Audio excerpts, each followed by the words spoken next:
السلام علیکم دوستوں، امید ہے آپ سب خیریت سے ہوں گے۔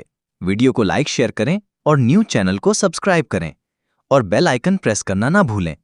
ویڈیو کیسی لگی کامنٹ کر کے ضرور بتائیے۔ حدیث نمبر 1، نبی صلی اللہ علیہ وسلم نے فرمایا، مسلمان وہ ہے جس کی زبان اور ہاتھ سے دوسرے مسلمان محفوظ رہیں۔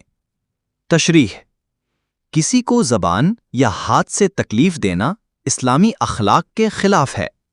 حدیث نمبر 2، نبی کریم صلی اللہ علیہ وسلم نے فرمایا، اللہ تعالی اس وقت تک بندے کے گناہ معاف نہیں کرتا جب تک بندہ اپنے بھائی کا حق ادا نہ کرے۔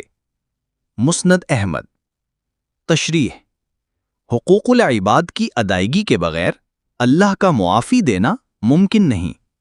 حدیث نمبر 3، نبی صلی اللہ علیہ وسلم نے فرمایا، جو شخص لوگوں پر رحم نہیں کرتا اللہ بھی اس پر رحم نہیں کرتا۔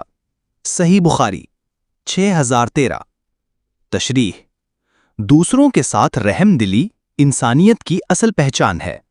حدیث نمبر 4، نبی کریم صلی اللہ علیہ وسلم نے فرمایا، جس نے کسی مسلمان کی دنیاوی تکلیف دور کی اللہ قیامت کے دن اس کی تکلیف دور کرے گا۔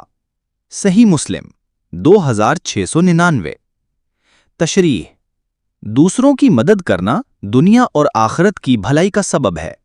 حدیث نمبر 5، نبی صلی اللہ علیہ وسلم نے فرمایا، تم میں سے کوئی شخص اس وقت تک مومن نہیں ہو سکتا جب تک وہ اپنے بھائی کے لیے وہی پسند نہ کرے جو اپنے لیے کرتا ہے۔